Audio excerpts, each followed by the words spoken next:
बहू बनी शेरनी। मीरा सोसाइटी में नई नई रहने आई थी। एक रोज उसकी पड़ोसन कहती है, हाय, मेरा नाम तमन्ना है, मैं पास के घर में रहती हूँ। आप नई आई हैं तो सोचा मिलाऊं। अच्छा किया, आइए ना बैठिए, मैं आपके लिए चाय लेकर आती हूँ।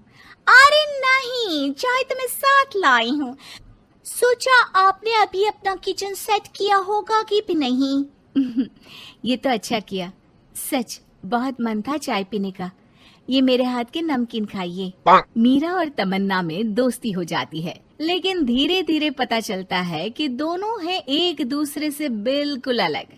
एक दिन दोनों पार्क में घूम रही थी कि एक लड़की मीरा को देखकर कहती है, कैसे रंग की साड़ी पहनी है, एक तो इतनी गर्मी, ऊपर से चटक रंग।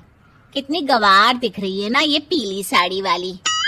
हाँ, और बाल भी कैसे उड़े उड़े हैं। तमन्ना को गुस्सा आ जाता है। हाँ, तो उसके उड़े हैं ना, तुम लोगों को क्यों जलन हो रही है? और रहा सवाल साड़ी के रंग का, तो जरा फैशन सेंस ऑन करो। इस समर ये रंग ऑन फैशन है, समझी?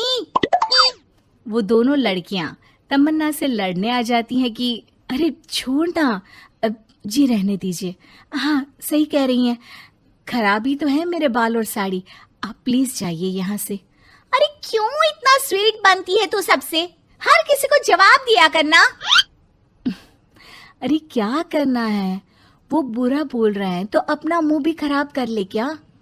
ऐसा नहीं होता है, किसी की बुरी बात सुनने का मतलब है कि वो लोग सही बोल रहे थे।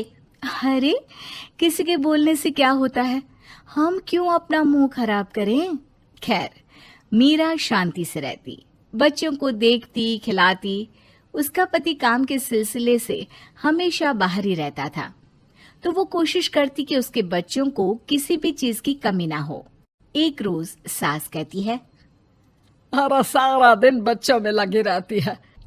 पता है बेटा यहाँ नहीं रहता मेरा, लेकिन मजाल है कि ये मेरा ख्याल रख ले। माफ करिए माँ जी, वो मयंक को स्पीच थेरेपी दिलाने ले गई थी, मैं अभी आपकी चाय बना देती हूँ। अरे चाय नहीं चाहिए, चाय पिला पिला कर मार दे तू। तेरे बाप ने बोला था कि शादी के वक्त 2 लाख देने के लिए, अभी तक 1 लाख दिए हैं, बाकी के पैसा कब देगा? बच्चे हो गए लेकिन दहेज पूरा नहीं दिया। माँ जी, वो पैसे उन्होंने मयंक के पापा को बिजनेस लगाने में जो मदद की थी ना, उसमें दे दिए थे। अरे वाह जी वाह, उसमें तो देना ही पड़ेगा ना, वो तो अलग से पैसे थे। तू रोज खाती है पीती है, उसके पैसे कहाँ से आएंगे? और ये तेरे बच्चे। तभी मीरा को गुस्सा आ जाता है। वो सास को आंख दिखाती है और सास कुछ सोचकर वहां से निकल जाती है। तभी वहां मीरा की दोस्त आ जाती है। क्या कह रही थी? कौन से पैसे ले लिए तेरे पापा ने? मीरा मुस्कुरा देती है। अरे वो पुराने लोग हैं ना, अपने तरीके से सोचते समझते हैं, छोड़ ना। और बता कैसे आना हुआ? अरे तेरा कुछ नहीं हो सकता, मेरी सास होती ना तो ऐसा मुंह तोड़ जवाब देती कि देखती ही रह जाती। मीरा मुस्कुरा देती है। मीरा सारा दिन घर का काम करती, शाम को तमन्ना के साथ अपने बच्चों को लेकर पार्क में जाती, जहां दोनों के बच्चे मिलजुल कर खेलते। अच्छा तमन्ना, मैं कुछ दिन बिजी रहूंगी, हस्बैंड आ रहे हैं ना, तो अगर मैं ना आ सकूं तो तुम आ जाना बिना कुछ सोचे। मीरा घर आ जाती है, जहां पति पहले से ही मौजूद होता है। तो मोहतरमा, वक्त मिल गया पति के लिए? अरे आप तो कल आने वाले थे ना? हाँ, लेकिन सरप्राइज देने की सोचा तुमको। कहाँ गए थे बच्चों के साथ? अरे बस पार्क तक गई थी, बच्चों को खिलाने के लिए। वैसे अगर आपने सरप्राइज नहीं दिया होता तो मैं कुछ स्पेशल बनाती आपके लिए। अरे तुम्हारे हाथ की तो सिंपल दाल भी स्पेशल होती है। कुछ भी बना लो मीरा। मीरा का पति उससे बहुत प्यार करता था, वो उसे समझता था, लेकिन कभी कभी उस पर गुस्सा भी हो जाता था। अरे घर पर कोई है? कहाँ है मीरा? तभी तमन्ना के कान में मीरा के पति की आवाज आती है। यार बच्चे बच्चे, हमेशा तुम्हारा ध्यान बच्चों पर रहता है। चलो ठीक भी है, लेकिन मेरा भी तो सोचो। तुम्हें कौन सी शर्ट साफ करने को कहा था और तुमने कौन सी कर दी? यार पता नहीं ध्यान कहाँ रहता है तुम्हारा।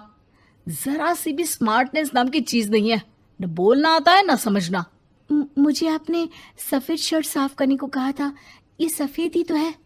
अरे पागल औरत, मुंह से सफेद निकल गया होगा, ये नीली करनी थी।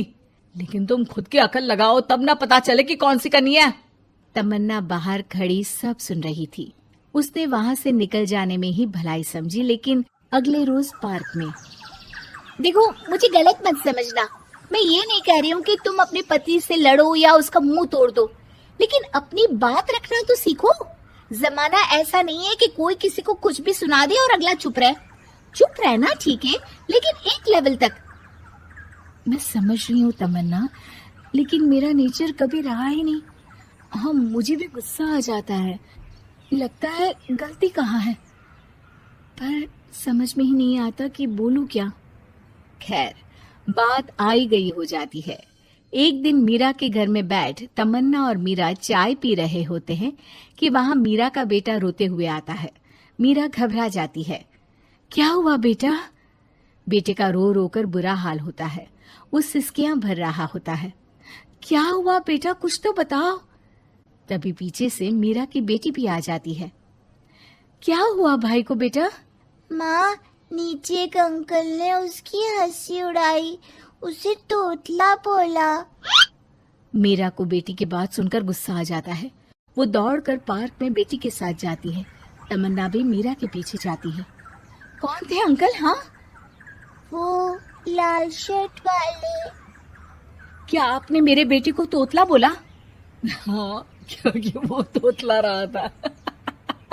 तोतला कहेगा। मीरा गुस्से से लाल हो जाती है और जोर जोर से चिल्लाने लगती है। मजाक समझा है क्या? किसी बच्चे के तोतलेपन को दूर करने के लिए माँ कितनी मेहनत करती है। मैं रोज उसे सबके सामने बोलने के लिए प्रेरित करती हूँ। बड़ी मुश्किल से मेरे बेटे ने बोलना सीखा है, उसे भी चुप करा दिया आपने। क्यों? मुझे माफ कर दीजिए। आपका बच्चा होता तो क्या उसका भी आप ऐसे ही मजाक उड़ाते? देख लीजिए मिस्टर, साफ बता दे रही हूँ, भूल से भी मेरे बच्चों का मजाक उड़ाने की कोशिश की तो बहुत ज्यादा बुरा हो जाएगा। तमन्ना दूर खड़ी मीरा का ये रूप देख रही होती है। वो समझ जाती है कि एक औरत के अंदर की शेरनी तभी जगती है जब उसके बच्चे को कुछ कहा जाए।